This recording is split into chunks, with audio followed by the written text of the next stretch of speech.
Order. Start with reading the Pledge of Allegiance. Thank you. Do you want to do the agenda review? Yes, I would. I would like a motion to approve the agenda, please. So moved. Second? Second. Right, all those in favor? Aye. Aye. Anyone opposed?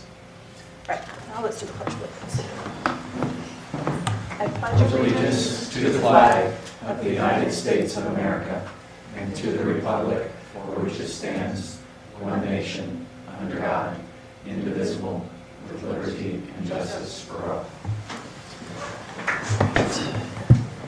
This time we'll have our first opportunity for public comments.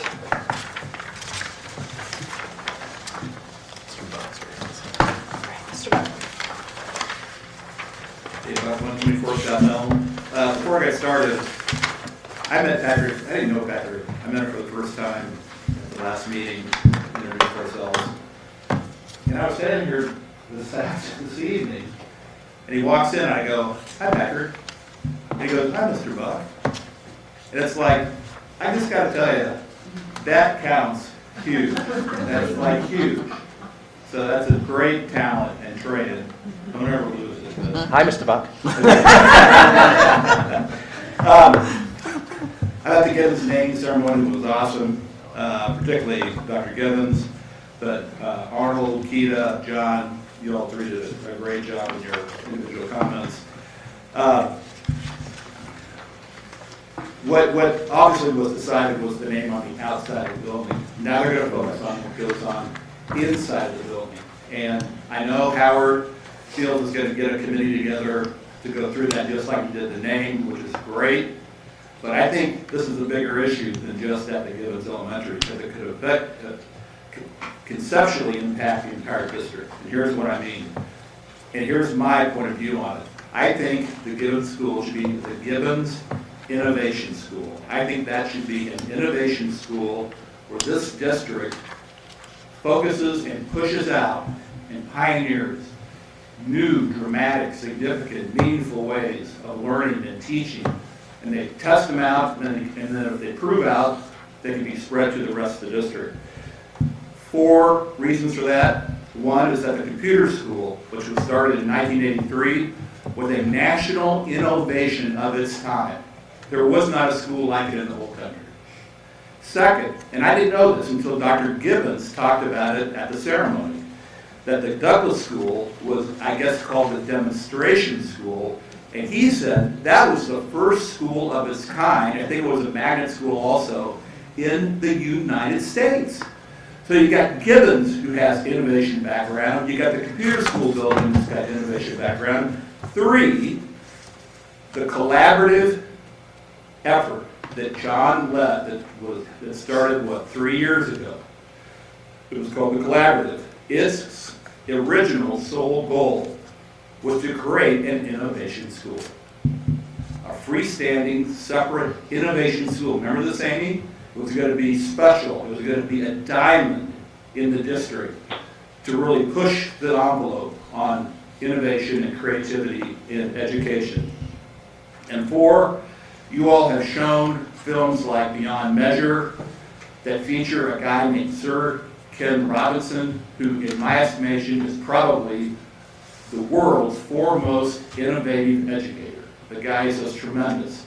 If you watch TED Talks, he has by far the most watched TED Talk in the history of TED Talks, by far, named "Do Schools Kill Creativity?" It's a fabulous speech. He has written this book called Creative Schools. It's a great book.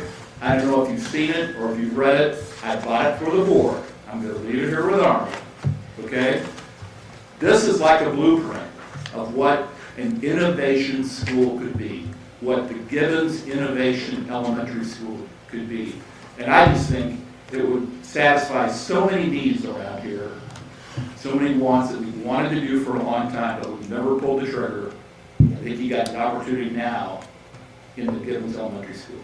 So I'll leave that with Arnold. It's all yours. Thank you. Right, any other public comments? All right, you have included in your materials the correspondence log. Please take a look at that when you have a moment. And then excerpts of the board calendar are included in the agenda. You'll see there are several space and enrollment community fora on the list. And then the MSBA conference is the 27th through the 30th. Is anybody not planning to attend the MSBA conference for at least a portion of it?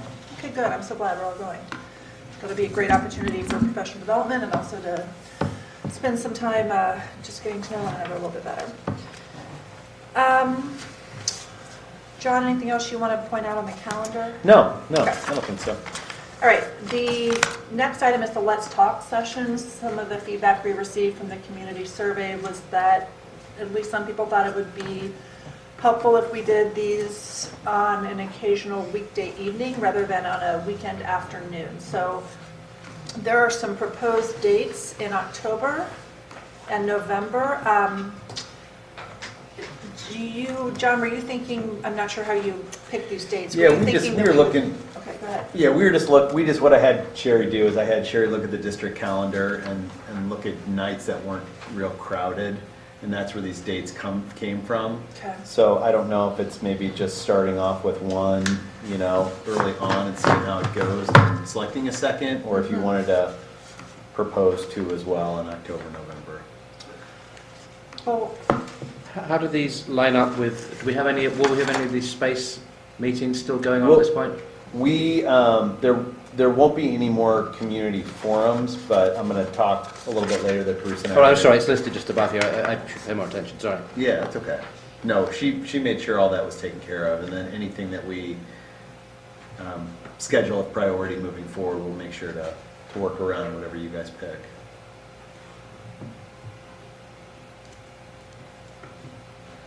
If you don't have calendars and don't want to do it tonight, I'd be more than happy. Also, we could send out a, like one of those doodle polls where you just click all the ones that you're available, and where we have a group of 3, we can go with it, if you're fine with that.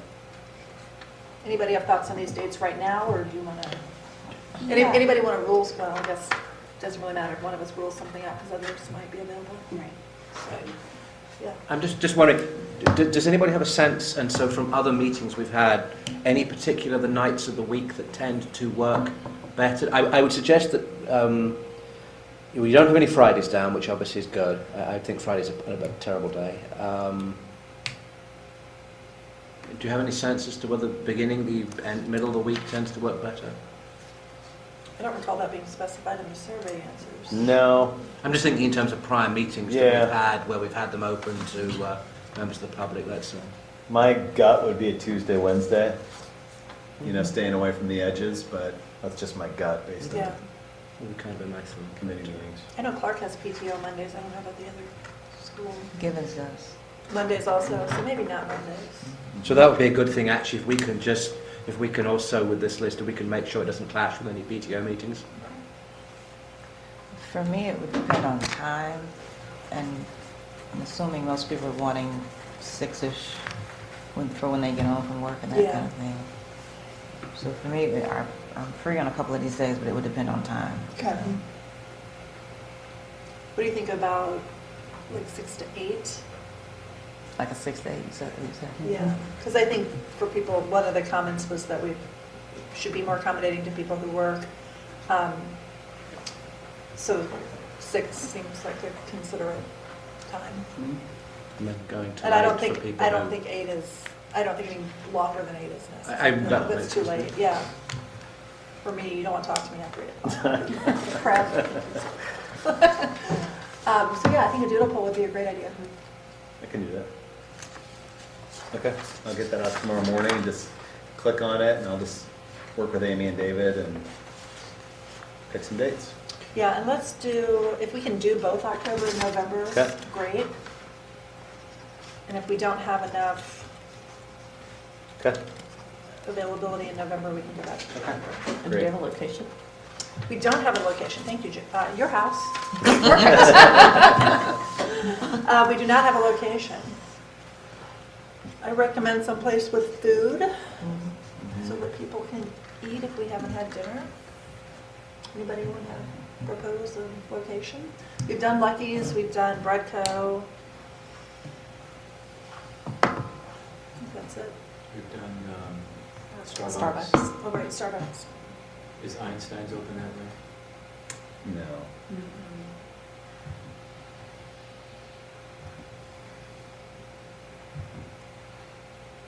Well, we What could about, do something. Go ahead. Dewey's? Dewey's is so loud. That's the Oh, only they're too problem. loud. Yeah, it tends to be really loud. I was thinking if we wanted to stay in Webster, Llewellyn's has those open tables right when you walk in the door so people could see us. But then also we might want to consider doing something up on Manchester that would draw more people from the north part of the district. We've got sliders over there Mm-hmm. and Corrado's. I don't know. Katie's Pizza. Katie's is really loud too. And Katie's is very busy as well. And it's the bandanas. Oh, yeah, bandanas. Nice thing about a bread company is I'm not committing to like eat much or anything. Yeah, I can go in there and get a soda or a coffee or a water. Mhm. You know, And they're not busy that time of day typically. Yeah. Okay, well, you want to try a bread company? At least for one of them? I do like your Manchester Up in Road. North Webster, which just opened, but they close sorry? at 6. Maypop, Oh, okay. But they close at 6. 5 or 6. What's a Manchester place? I like that idea. And there's that new garden cafe as well I'm not on Lockwood. That's another Is possibility. that open at night then? And they have live music, I feel like sometimes. Yeah, I don't know what their live music. I think they are open in the evening because they have like. They are, but I poetry don't know whether if readings it's and because they've got stuff. live music on Right. that kind of thing that works well. Yeah, we can always The look it great up. place check. would be, I mean, it's probably not, if they had food, it would be great. That Global Brews, Yeah. because it's just a wide open, and you can bring your own food. And there's never anybody there. No, I'm just saying, it would be like, it'd be great. It'd be a good place to have a Yeah. conversation. You could do one of them. There's also a Starbucks up there, but that's not really a good dinner place. You tried doing the Global Brews one time. I mean, people might want to come out and have a beer. That's allowed. Sure. Just saying. That is allowed. All right. Bread company, Global Brews. Yeah. Do well, perhaps try one at each. Yeah. It's like that. Just let's see. Yeah. In the whole row. Okay. I've seen it. Okay. All right. Reports from the superintendent and staff. Property tax rates. Mr. Lehman? Thanks. I did write that.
Good evening. Good evening. Good evening. We're going to talk this evening a little bit in advance of some of the information that we have available in discussion that needs to occur on the district, setting the district's property tax rate for 2018. Normally that process is pretty straightforward. We have a public hearing, property tax rate public hearing, at which the district presents information related to the proposed property tax rate for 2018. We get any feedback or information back from the community on those proposed rates, and then at a subsequent board meeting, that rate is adopted. We wanted to really modify that a little bit because for this year, because of some information that has come to the district's attention that really will affect the information that is presented in the public hearing itself. We really have, the district has two options in terms of going forward with setting the property tax rate, and so we wanted to review those briefly with the board so that we can get some direction on how to do the public tax rate hearing that will flow then into the board meeting on September 24th for actually formally setting the tax rate. The public tax rate hearings tentatively set for September 18th, next Tuesday evening. So you might have noticed that the write-up and the materials in your board packet and the board documents was not posted until today.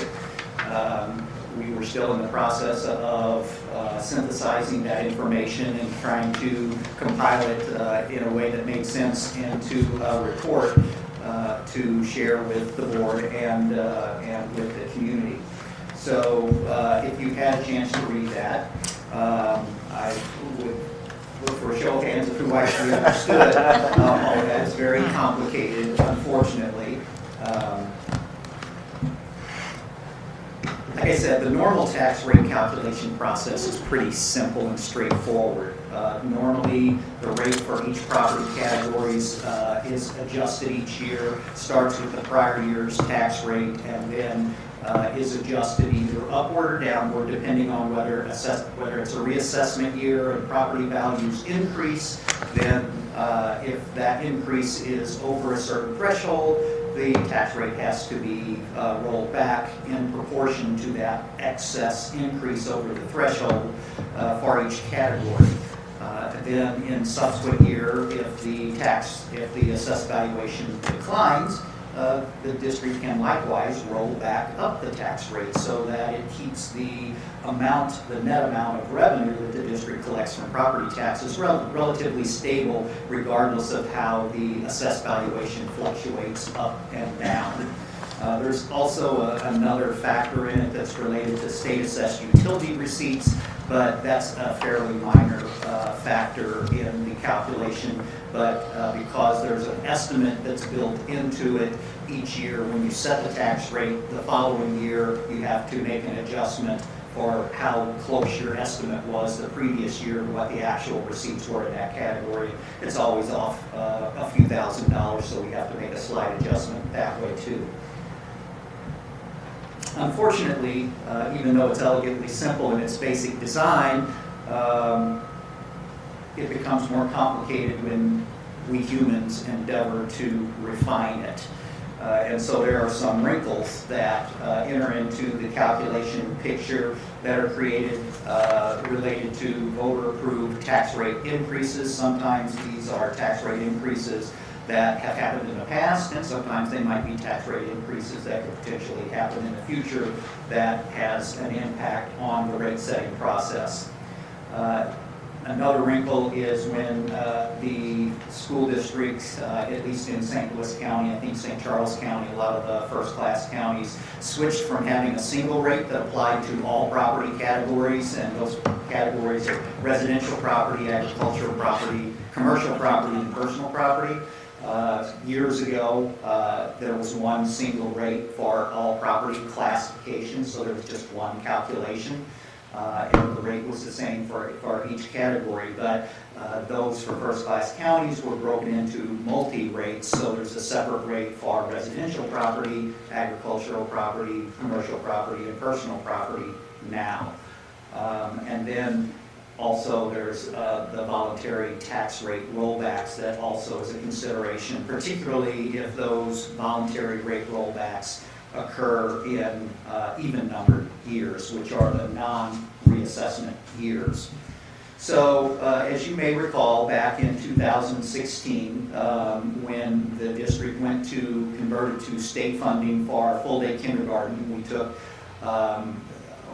and converted off of the tuition-based full-day kindergarten to a state-funded, reporting the attendance to the state and gained financially from that. But previous to that, the district had passed a tax levy that included a 1 penny for scholarships for the full-day kindergarten program. So when the district converted from the tuition-based to the state-funded full-day kindergarten, the district acknowledged that a previous rate increase had included 1 cent dedicated to full-day kindergarten scholarships that were no longer needed. Therefore, in fairness to the taxpayers, we voluntarily rolled back, the district rolled back the tax rate for that 1 cent. So under the category of no good deed goes unpunished, there is actual ongoing impact of making a voluntary rollback in an even-numbered year.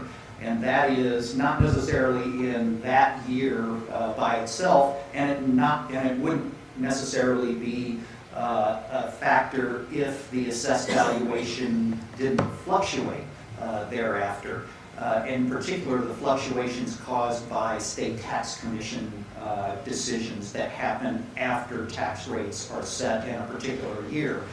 Going back to 2016 and even years before, when we set a tax rate, kind of going back to the simple model, we calculate that tax rate based on the best information we have at the time we set the tax rate. This year we'll be setting it in September. Well, every year we set it in September based on the assessed valuations for that year that were provided by the assessor's office in September. But it's a moving target. The assessed valuation isn't final at that time. There are still taxpayers that have appealed their assessment that haven't been settled by the local Board of Equalization process, that have been appealed to the state level, which is the State Tax Commission. Sometimes those cases, when they get into the legal system, like we've been in cases before, they're not settled quickly.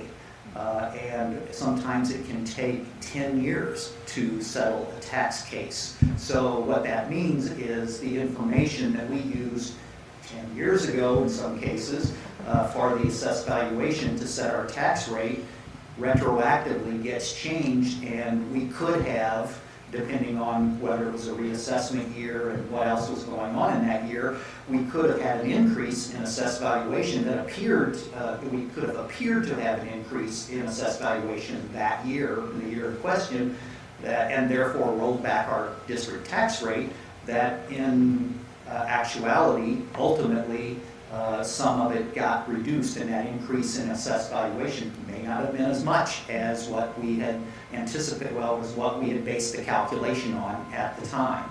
The districts and all taxing jurisdictions really don't have any choice when we set our tax rate this month. We have no choice than to use what assessed valuation is given to us by the assessor's office.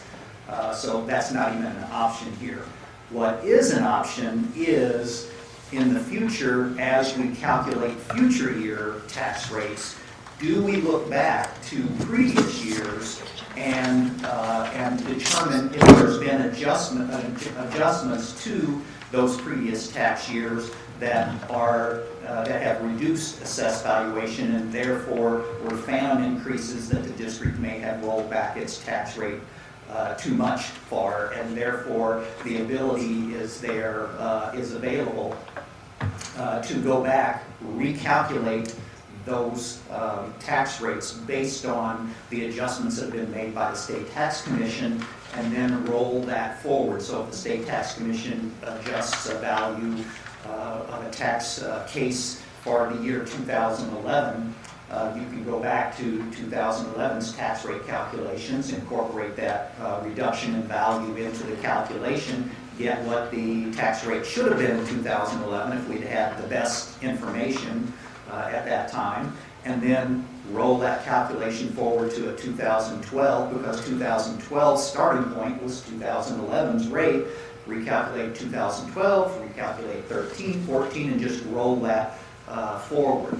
And at the same time, when we're looking at this during the year, because we've got a whole year's worth, we set the tax rate once a year, we'll have a year's worth of state tax commission decisions from September of one year to September of the next year. So some of the state tax commission decisions could affect 11, some 12, some 13, all of these years. And so when you recalculate all of those and roll those forward, it can change the district's tax rate.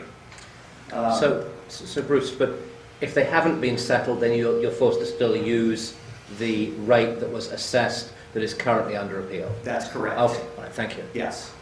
So what happens, however, and that process is even, you wrap your mind around that process, seems, okay, that kind of logical.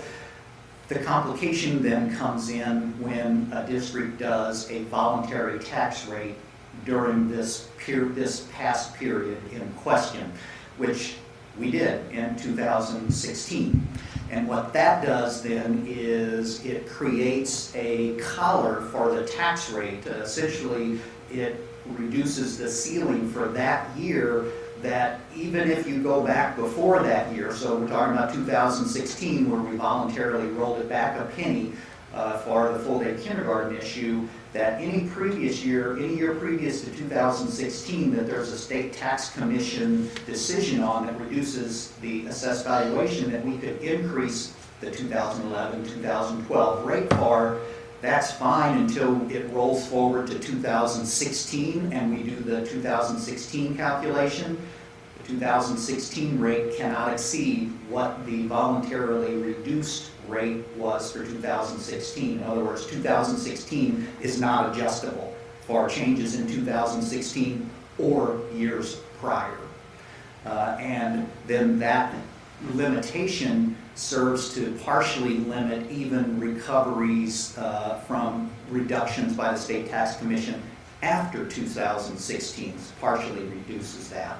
So that's where kind of, there's nothing we can do but before, for 2016 and before, but there is a choice that the district has for going forward, and that is that the district can make an election to reverse the rollback in 2016 so that the rate could be recalculated from 2016 forward for any state tax commission decision that's made that affects 2017, 2018, and so forth. And some of those are partially recoverable anyway, but that 2016 collar, because of the way the calculation works, can reduce the amount that's recoverable. So that's part of what has complicated the calculation this year.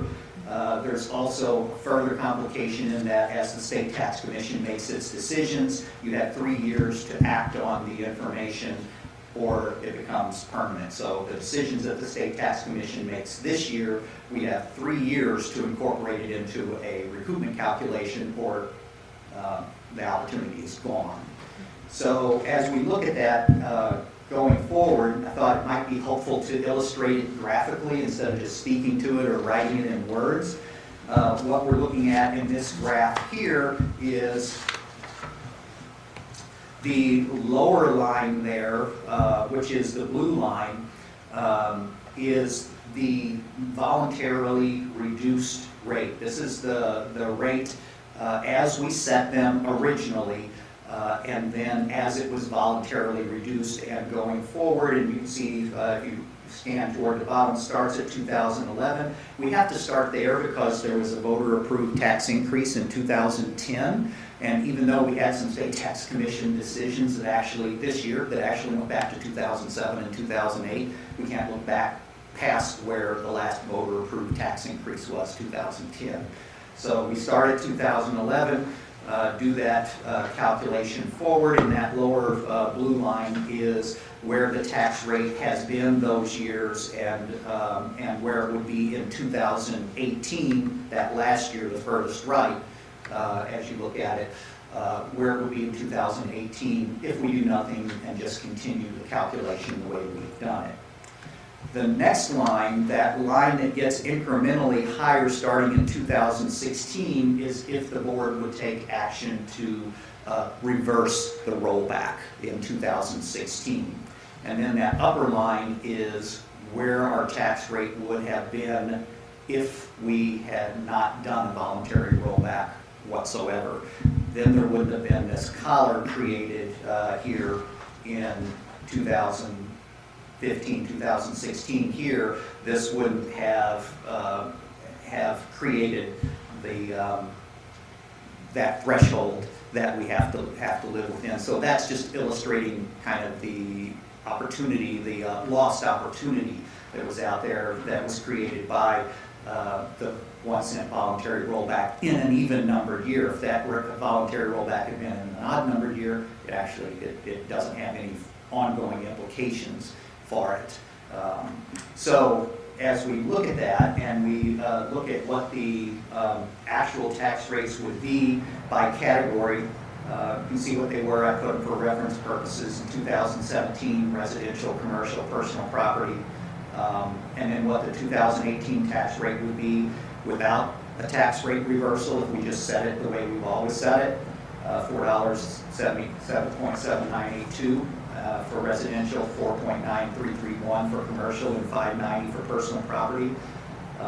And then it's about a penny higher than that if we do the rate reversal, not quite a penny higher than that for residential, and about 3 cents higher than that for commercial property. And the reason for that is most of our appeals occur in the commercial category, not the residential category, and all of the personal property appeals really happen at the local level. They happen pretty quickly. They're not drug out in court for years with the state tax commission, so the personal property rate really is unaffected by this issue. That annual lost opportunity that we were looking at, the difference between the upper line and the other lines, is about $300,000 a year. Over 80% of it is in the commercial category because over 80% of the values that are appealed are commercial properties. It's much more profitable for the companies that go around and do these appeals for companies on a contingent basis. A lot of times it's not the taxpayers going out and looking looking to appeal, but a lot of times if an attorney that comes to the client and says, hey, we will appeal your value, and if we get it reduced, we'll just take a percentage of what reduction we get for you. And if we get no relief for you, then you don't owe us anything. So it's those contingency things that have become increasingly in the past years the structure that has increased activity in this area. As we look back in retrospect, we really didn't anticipate that there would be the volume of state tax commission decisions that were so delayed, and that the reduction would be compounded by the handcuffing that's created by the voluntary reduction that was made. We felt like we were doing the right thing, and I think we still probably work, even in retrospect, in terms of getting that back to the community when it was approved in good faith for a full-day kindergarten and then was no longer needed for that. But in terms of going forward, the good news about this, if some good news can be salvaged out of it, is that even without going back and doing a rate reversal and going forward and calculating the rates the way we have, we're still going to meet our budget projections. So all this was built into our budget projections for this year. We have a surplus budget already this year, and fairly close to a balanced budget for next year. We've been tracking the trends in the expenditures and revenues in other areas of the district budget.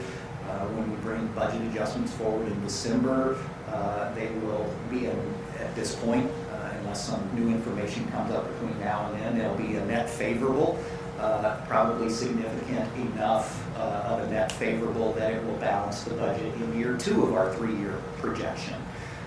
So because of that, the administrative recommendation at this point is that we forego the rate reversal,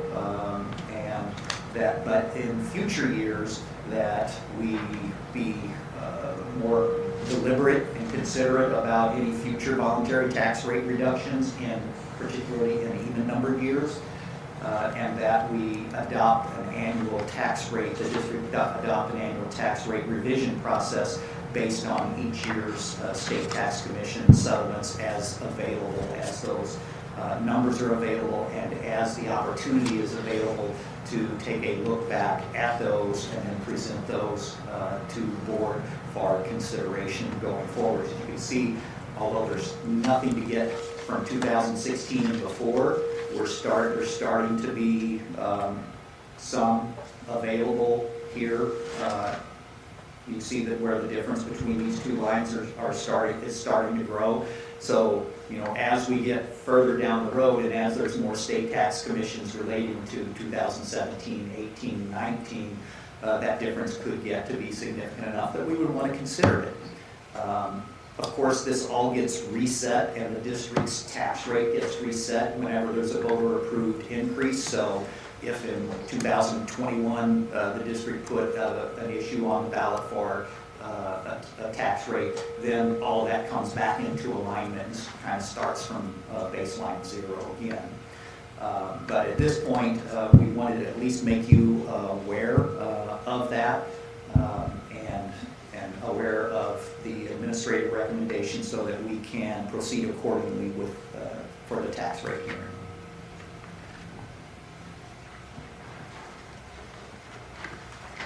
Great. Questions for Bruce? I just want to thank you for the explanation and the transparency and honesty.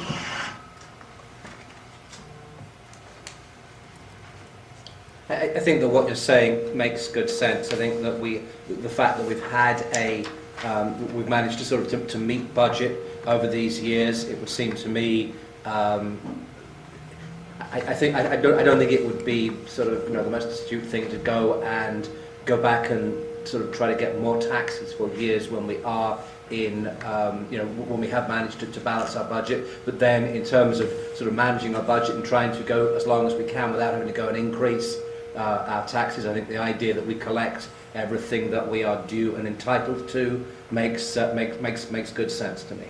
Yes. So thank you very much. Yeah, and you know, obviously most of it is in the commercial category because that's where all of the appeals are as well. And so if that information had been available at the time that we had calculated the rate would have been, you know, what the adjusted revised rate was. Right. Are you aware how many appeals are going on in the commercial one right now? Not right now, no. We're not. I did reach out to other districts to see how they handled this, checked with several other districts in St. Louis County, and they all do the revision to take a look at state tax commission decisions and do the revision calculation. Most of them then, they all do that calculation. Some of them then implement the revised rates. Sometimes they choose not to implement the revised rates, but they all do the calculations. That all of the districts that I checked with. Okay. It's quite a few. Yeah. All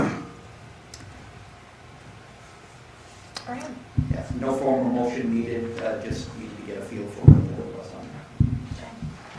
Thank you. Thank you. Thank Thank you. you. Next up, Dr. Simpson, update on enrollment space and community forums. So we've started with our community forums. You'll remember that we're going to have 9 forums at each of the schools, Steger and Gibbons being one. Thanks to Bruce and Kathy, who were the primary helpers to create the presentation and think through process that's been related. I think overall we've had 2 that have gone well, and I'll invite Dr. Stricker to chime in. He's been at both of them. Steve was at the first one. We met at Ambrose and Hickson.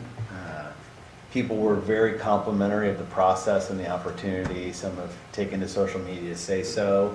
The only bummer of everything is our turnout has been really low. We only had a total of 12 in 2 locations. They've been engaged. It's been a good experience, but it's a pretty low number given the topic and what you're asking them to contribute. And Kathy, I mean, we've done a great job. I think Kathy's done an amazing job of getting it out there to everybody. We've been to the Webster Kirkwood Times at least 3 or 4 times. We've been in social media a lot. We've blasted multiple times to families. So my hope is, and we've communicated, like you can come to any one of these. It doesn't have to be your designated school. So I'm hoping that we could generate some more excitement and enthusiasm for people to come. So what we do, and I put the presentation on the board packet. As we kind of process, we go over some of the preliminary needs that we've identified, sources of information where we're getting some of these priorities. Stress the fact that this is not a finalized prioritized list, because we're still doing some work to develop priorities, and stress over and over again that your voice matters, community input matters. We're not starting from a finalized list, a finalized solution when it comes to enrollment space, that we really are wanting you to be a part of this process. So we share the information, we share the process, and then we invite them to contribute their thoughts and ideas. We give them a little bit of space to talk about it with one another, talk about it with us, board, administration, kind of spread themselves out. And then once we've done that, we ask them to pick their top 3 safety and space needs, such as, and I'll show you a spreadsheet where I'm collecting it. Let me switch. You guys see that? So here are some of the already identified priorities based on some of our data and what we've done. So what we do is we ask them to rate their top 3 of all of these. So they have to consider a lot of these safety ones, and then you get a little bit further down the list, you'll get to some of the ADA ones, elevators and ramps, bathrooms, miscellaneous, and asbestos. So prior to assessing, we ask them, is there anything that you think we're missing, right? At this point, is there anything that's a priority, you feel is a priority, it's not on the list? If so, add it. And before we ask the whole group to prioritize, we're going to consider your additions. We also have space up there, people do take advantage of it. Are there any of the priorities that you want to argue with, that you think should not be a priority? And then we have a space for comments. So that's what we have done with the safety and space ones.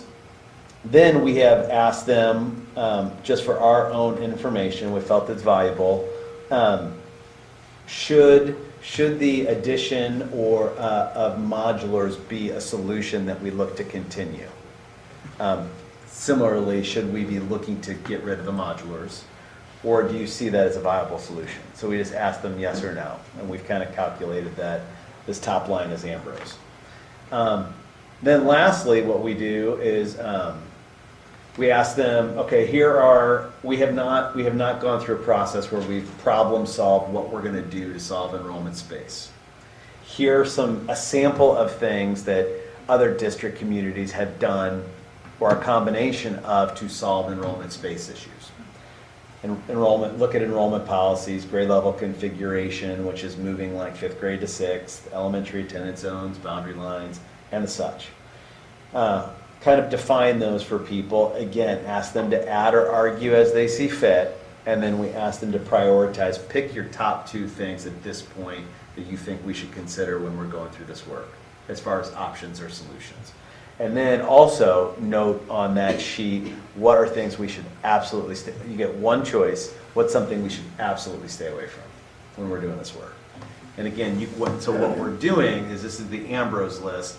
You know, how many people prioritized enrollment policies? 4 people prioritized that. Or not 4 people, 4 people, because you had to put 1 dot on one thing. And then the no's represent the things people said stay away from. Stay away from adjusting our class sizes, stay away from adjusting our school year schedule, and stay away from choice options. So what we're going to do is we're going to continue to collect this information for each of the schools. Here's Hickson down below. We're going to put this on a website. Ultimately, at the very end, once we get through these forums, we're going to go back out to the community, and we're going to have a community-wide, we're going to get, because we know some people aren't going to go to the forums. The majority of people are not going to go to the forums. And we're going to give the opportunity for everybody to develop priorities in a survey. They'll also have the opportunity, the video quality wasn't of what Pat and Kathy wanted. They videotaped my presentation at Hickson. They're going to come to Hudson tomorrow night, and we're going to get a video of the presentation online as well.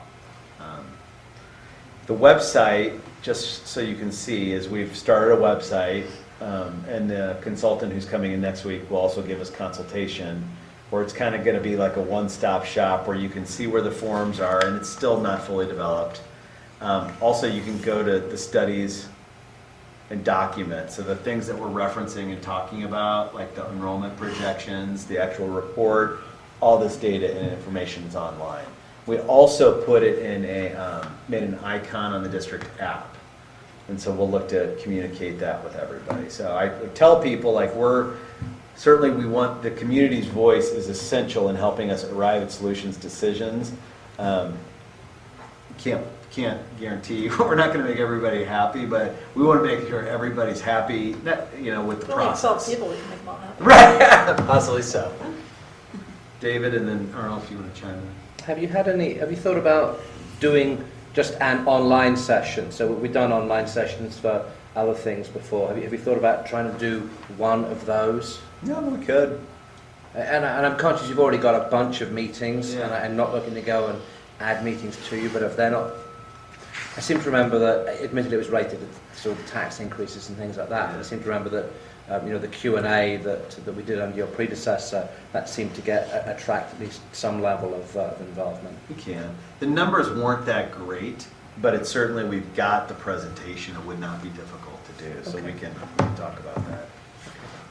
Is there anything you want to add? So if people want to get to this on the website, they go to About Us, and then it's Yeah. listed right there.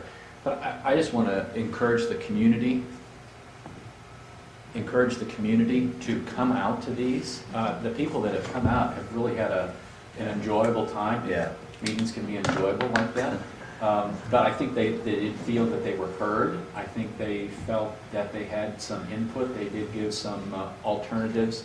And especially at Hickson, it was mentioned several times, there is no preconceived notion on how this is going to go down. We don't know what's happening as it relates to what the plan is. That's why this whole going around to each building and presenting the plan that Dr. Simpson's presenting is happening. So it's important that people listen to what's going on, generate some questions, express their opinions and feelings about that.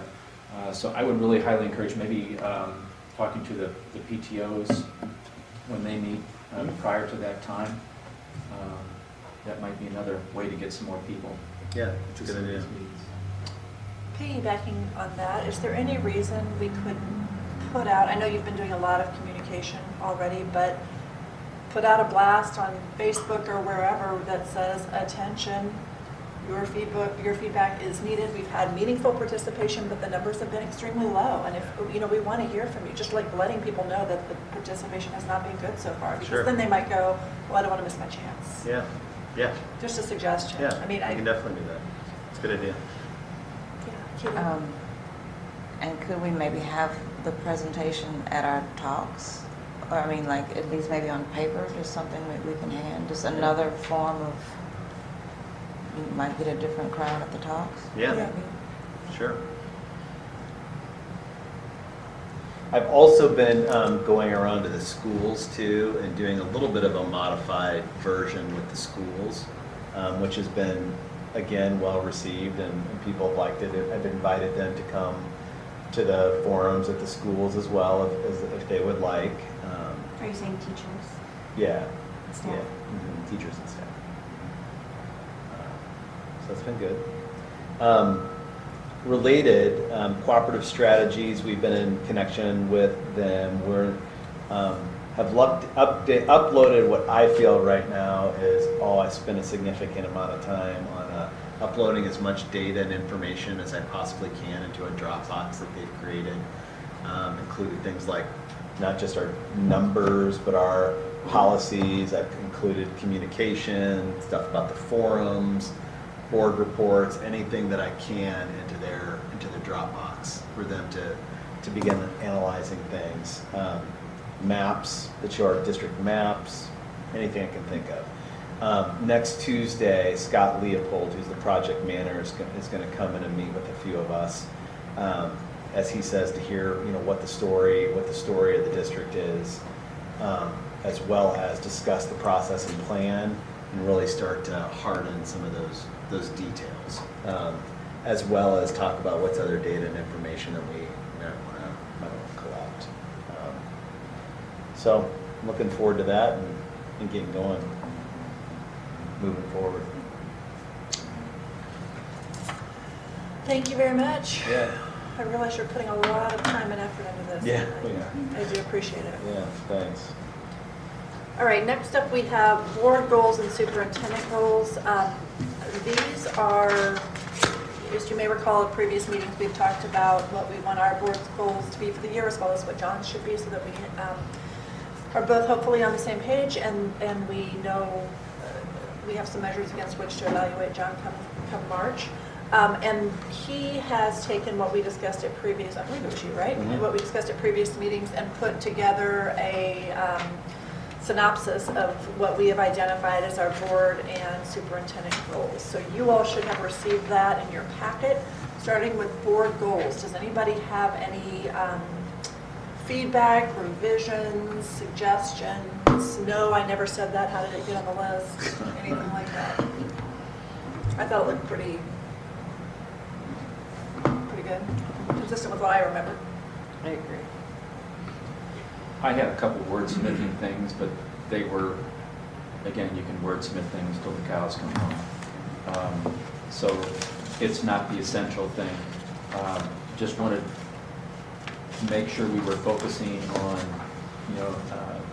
the learning that was going on, that the students are doing in the academic community, as we say, to promote and nurture an academic community where all students are learning every day.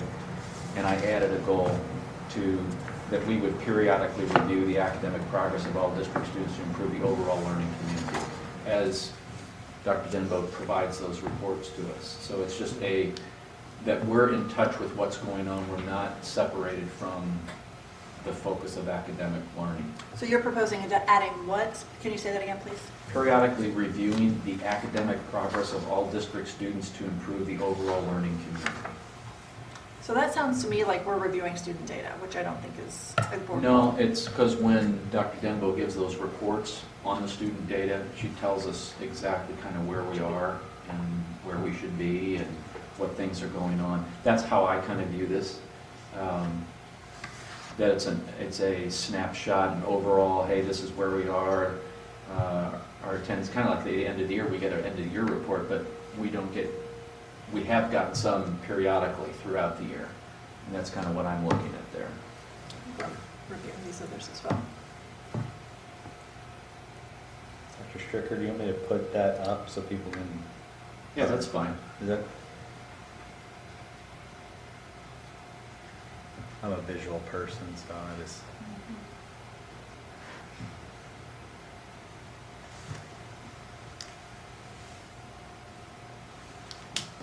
I can't see that.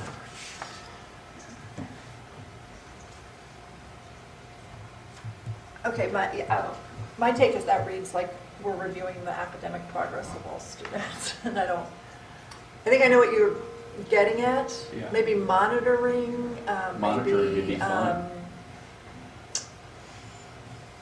Monitoring the monitoring academic student progress. achievements, monitoring Yeah. progress toward Maybe what? of district students. If you talked about this, the progress of the student community rather than of all district students, I mean, do you get away from? I see what you're saying, which is that sounds like. I mean, you say let's look at what That's what it all sounds like, students yeah. are doing, and so it's I think it's all district students, and if you change that to say sort of the student community or something like that, something that, because I think the goal is to do. It's a sort of more holistic thing. It's not how's each individual doing. It's how as a It's not group about are the they doing. individuals. How is the cohort almost moving as they move through? Well, Something like that. and I agree with that. What I don't want to get lost is progress that we're making with groups of students that are not lining up with the rest of the mainstream student body that goes through our school district. In other words, where our gap of achievement is, I want to make sure that we don't lose sight of that. Well, as a practical matter, though, aren't you really talking about how students are performing on assessments, whether district or statewide? No, it could be attendance, it could be activities that are going on throughout the year. It could, I know we do NWEA throughout the year. Dr. Denbo's given us some updates on that. So, we won't get a final outcome until the end of the year, but it's nice to see where are we mid-year? Where are we a third of the way of the year through the school year? Rather than wait till the end and go, oh, well, those kids didn't make it this year. And then it's too late. I'd rather know a little bit that maybe we could ask some questions then and say, what are we doing to change that direction for those students? Or what are we doing to enhance some things for those students? And I understand what you're saying philosophically. I guess I'm struggling with what are we asking the administration, Dr. Denbo, or whomever, to bring to us to review? To me, I think that would be between Dr. Simpson and her, and then say, hey, this is kind of what you guys are looking for. But are we giving them enough direction to be able to do that? I don't know. We Yeah. can give them direction. If I'm gathering what you're saying, is there a way to combine what you're saying, the last one, with the second one? By saying monitoring academic progress to ensure that we're continuing to support a safe learning environment? Or something along those lines? You see what I'm... Yeah, I consider the safe learning environment to It's help the academics, but I don't consider it, the academics are separate to me. That's from my perspective.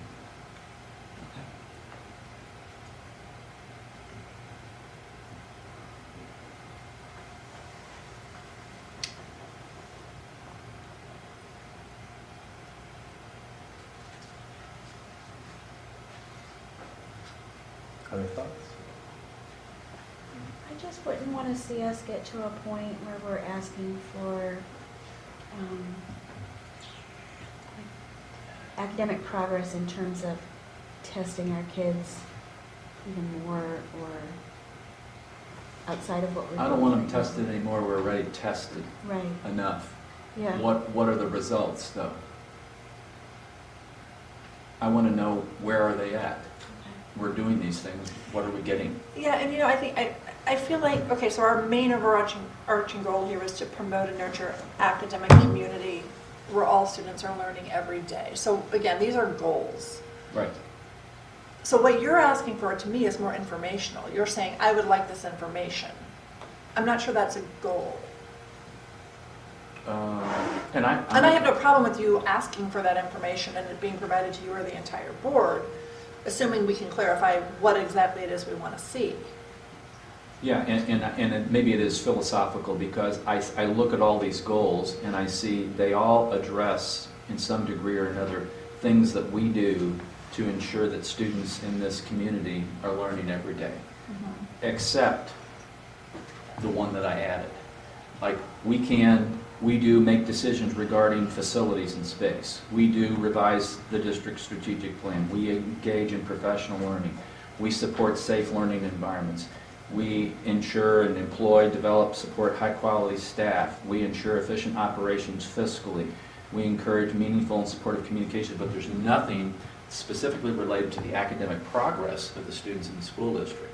So that's why I was like, we monitor what's going on, because that's really, I see our goal is to ensure that, not that they're not doing a good job, but it's like, let's get the information because we represent the community. So is it something like monitor our students' progress toward academic and personal success, something general like that? Yeah, or monitor progress towards personal and academic success, which is our mission. Because I'm okay with that, because to Christine's point, that's not just about test scores. Right. Well, that still doesn't sound like a goal to me. It's not a goal, it's a to-do. Okay. There really is only one goal, and that's the first one, to promote and nurture an academic community where all students learn every day. That's really the goal.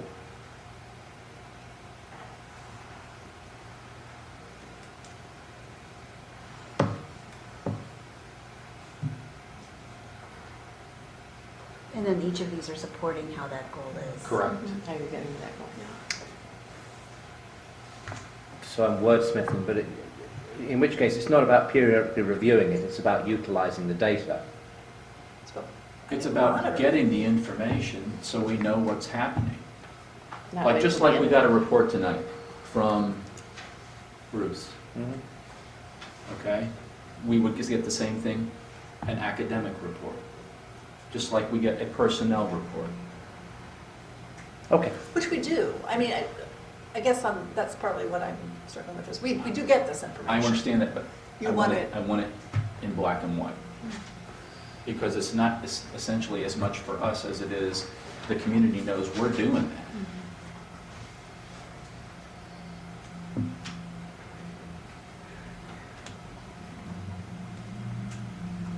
I don't know, I'm just one person, so, Well, nobody else is chiming in, so you may, there you go. I agree, that is our ultimate goal, so it should be represented somewhere.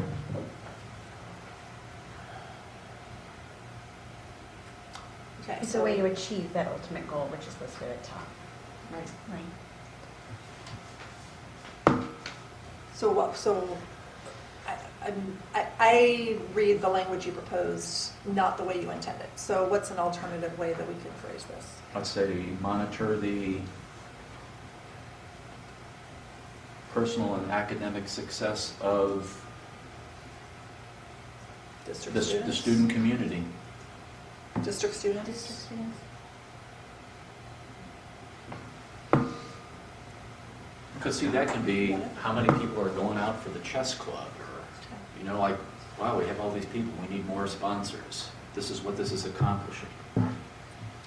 So then my question, assuming that we add this, is twofold to you and I guess to Chris and maybe John and others. Do you know what information that would require you all to provide? And is it anything different than what you already provide to the board? Yeah, I don't know how much different it would be unless there's some information that the board wants brought. Because we do the student participation in athletic extracurricular activities, we do that report, we do the assessments, We do attendance. we do attendance, Yeah. But it's just like hearing, you know, I don't know what the attendance is, yeah. you know, mid-year. It's nice to Yeah. hear those things. So I think though maybe, if I'm understanding Arnold, that maybe more frequent updates? Because we get all of those things, I'd say, once a year. Yeah. We could just try something and see how it goes. And see how, yeah. That'll work. All right, everyone okay with that addition? All right, as for the other amendments, I think they were mostly semantic, however, can you scroll back up, I can't see that.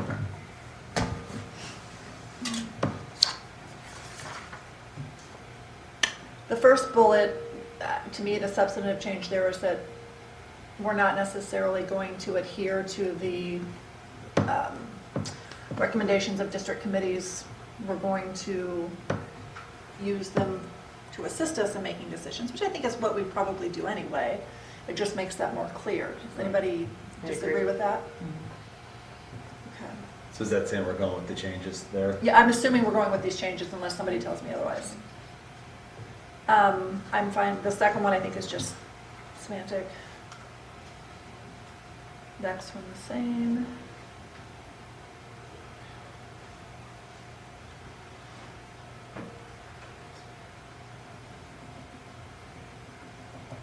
I'm sorry, you guys didn't, Arnold sent these out this afternoon. I'm sorry, we haven't Yeah, I just had a chance to had some review them. time that I could actually think.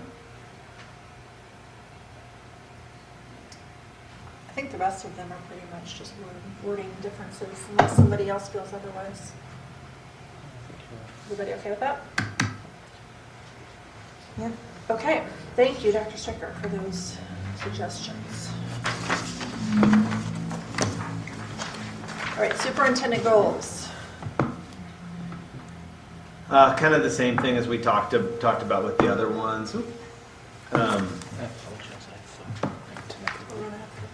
The superintendent goals were the ones that I wrote, and then we added the one about developing and implementing a plan of action designed to support the academic challenge of all students. So again, like Amy said, I listened to the discussion and came back and just kind of put down what you guys all it said.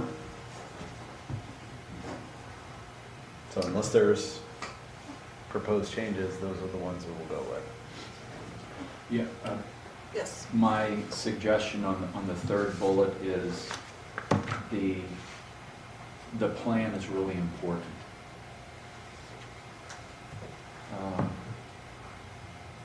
These all support, it's the only, I'm not beating a dead horse here, because I like horses.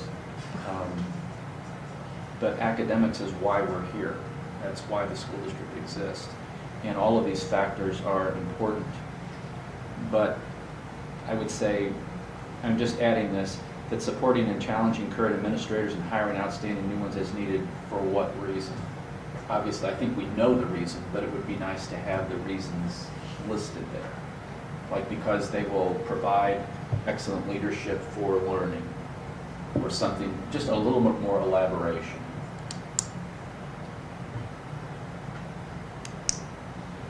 Why do we talk about addressing existing and future facility and space needs of the district? Because the learning environments are not the greatest for us in the school district. It's just an elaboration to give a little bit more comprehensiveness to them.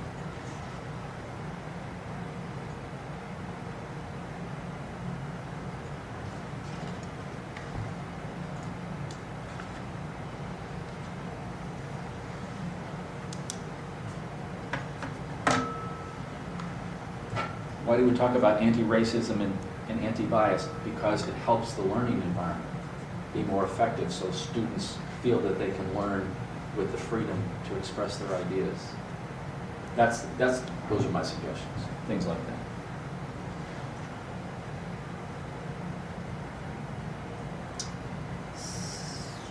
So would you like to revise and provide us with a new set to, You know, I'd like John to provide us with, you would like John to take that into consideration and revise them?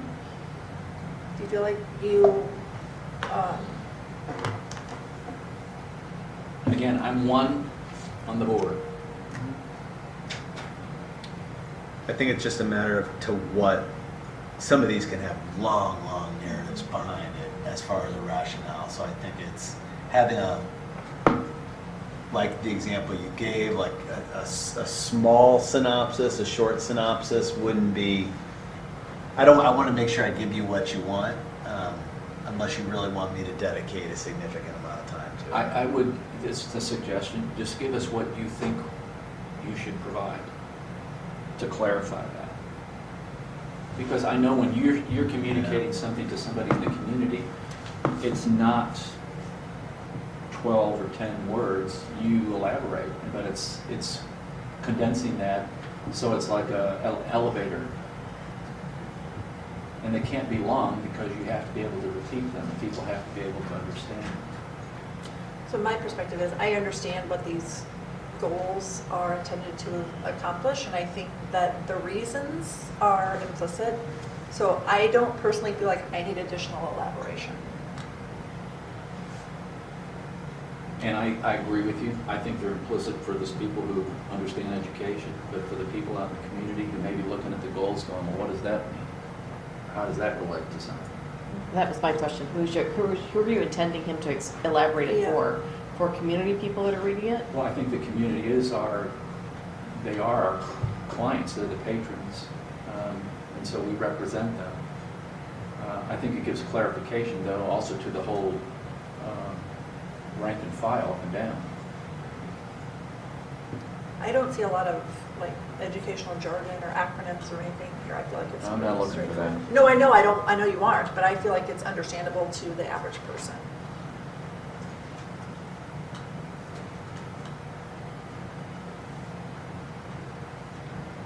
Keita, Christine, you guys have any thoughts? Help me understand, you're saying for each of these or only for a couple of these, they need clarification? Because it seems like it would be redundant.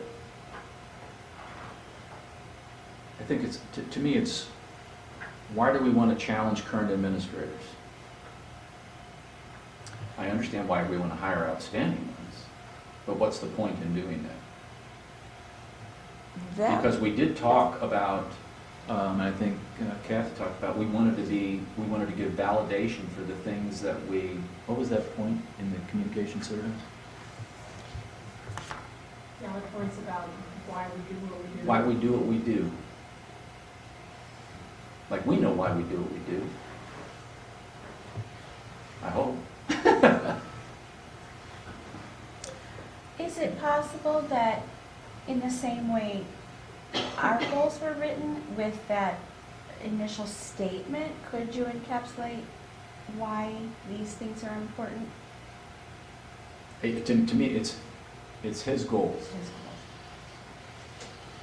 I'm just making some suggestions. They're understandable to me.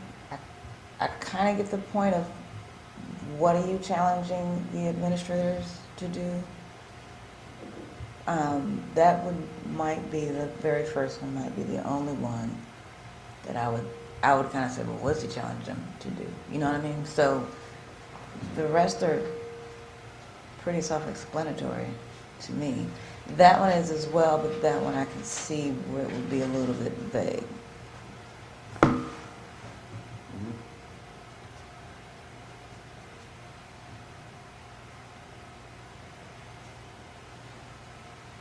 I mean, is it? I'm open to do whatever.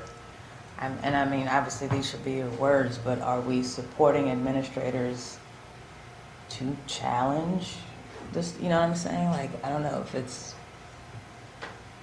to challenge students for The whatever. challenge for the current administrators and higher standing is just really it's looking at expectations and how you're in a supportive way, also encouraging and pushing them to do what's right for the kids and hold high expectations for those they serve.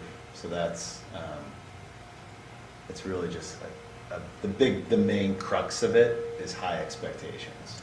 And it's probably different for each administrator and how you're going to support, or what support they need, or how you're going to challenge them. Yeah. Yeah. The how is definitely collective, but also there are certain personal as well. Yeah. To me, that comment though, John, was excellent. I was- Because high expectations somebody may not get that from that. But to me, I understand exactly what that means. I was going to say, what you just said, to me, clarify that first one. It was support and challenge them in the high expectations we expect, you know, Yeah. what happened. I would hope also that this is not the only way that we're going to inform people about what John's doing, is through reading his goals. I mean, I think he communicates a lot of this stuff in a lot of different ways. I agree. Would the way they're written, or perhaps tweaked, can you measure outcomes? Like, do you know what outcomes?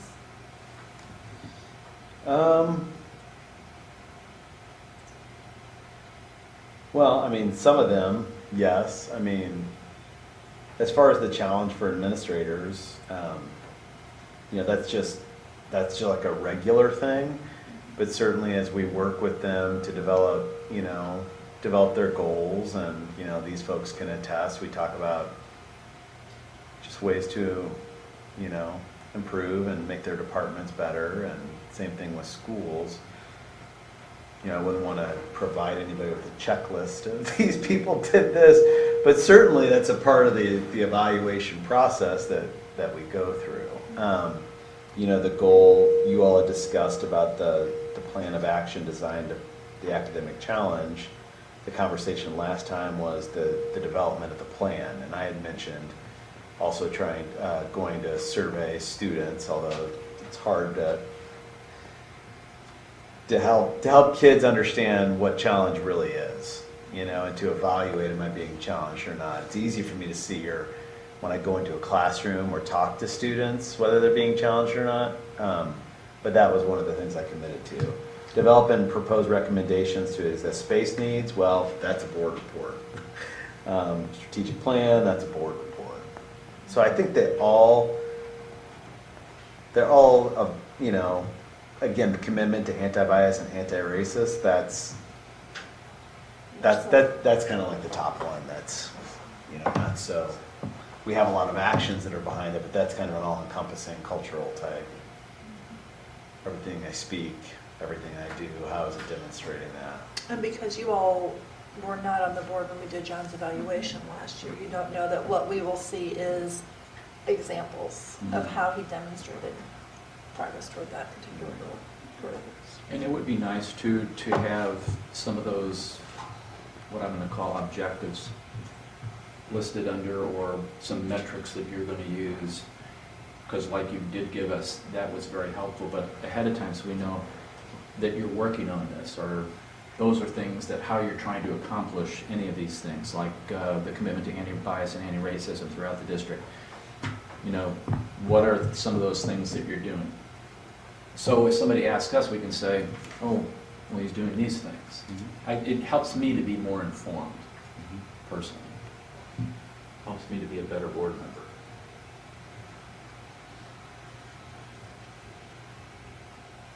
I'm happy to do any kind of board report on these, you know, give updates. Happy to.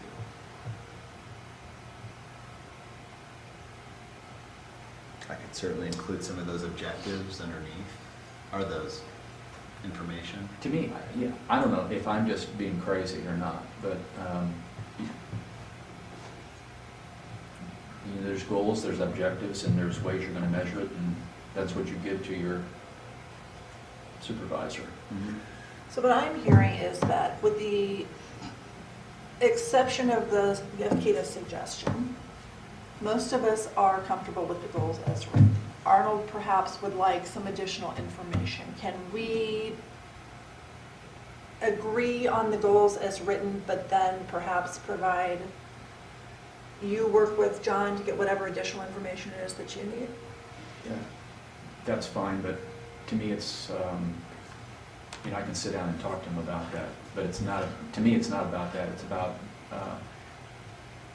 representing the community, and that we're all understanding and we're clear on the direction that he's going this year, not questioning that, but it's nice to be able to, I can say that this is, okay, where are we at this? You know, how are you doing on this? Or somebody says, well, I don't understand what this means, and I can explain it to them. Right now, I can't explain everything he does. If somebody walked up to me at Bredco and said, tell me what the superintendent does all the time. Well, I can generalize some things. Well, again, that's an informational piece, though. That's an You're wanting informational more piece, but information.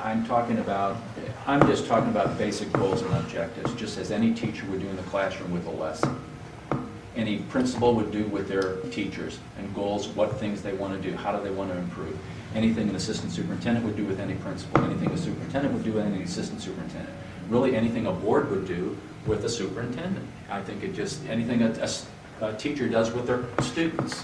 So, you know, if the board does not decide to do that, I'll sit down with John on my own and do that. Well, I think the rest of us are saying that we do understand. I understand too, but I think it needs to be written down. That's my point.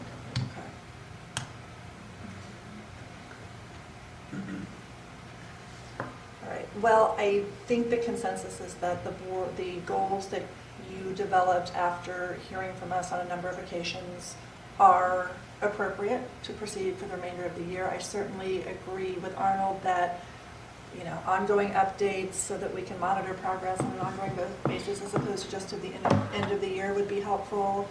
Certainly any information that Arnold or any other board members need to be able to explain how you are progressing toward these goals. I know you'll provide that. You're always more than willing to do that. So, all right, appreciate everybody's input. But I'm going to move on to our second opportunity for public comments. Dave Buck.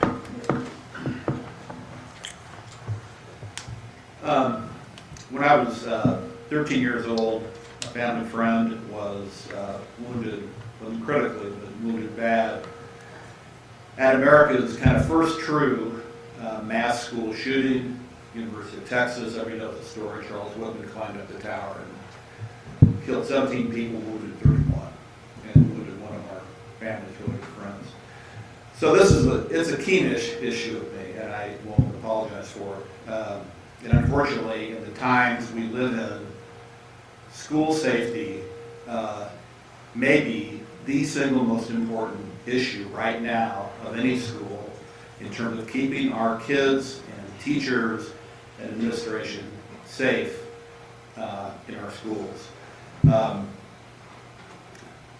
This is a big issue with me in this district because last April and May, I was amazed at how easy it was for me to go inside all 10 of our schools. Even the high school, 3 days after the Santa Fe High School shooting, I walked in there on Monday morning at the same time, door wide open, kids running around. You know, it was just, it wasn't good. My grandson goes to Bristol. What I really like is how the district and the police department responded to the anonymous call that was made to Bristol School. In fact, my grandson's teacher in 4th grade, just when the kids got back in the room, because the kids saw the police officers and stuff, they knew stuff was going on, and she talked about it with them, explained it to them what had happened calmly. But when my grandson Miles came home, he was cool with it. I mean, he understood because he had been treated fairly and intelligently by his teacher. Okay, that was great. But last Thursday night, September 6th, at 7 o'clock, there was a Bristol PTO meeting. There was also a Bristol night of Cub Scouts, and I'm a den leader for Cub Scouts. And so this is the night we recruit new kids to come into the Cub Scout pack. The PTO was in the library, we were in the cafeteria, but I took the 15 kids that were there and we went down, went into the gym, and actually went into the playground, you know, to kill 30 minutes or 45 minutes. The point is, the door was wide open, the front door.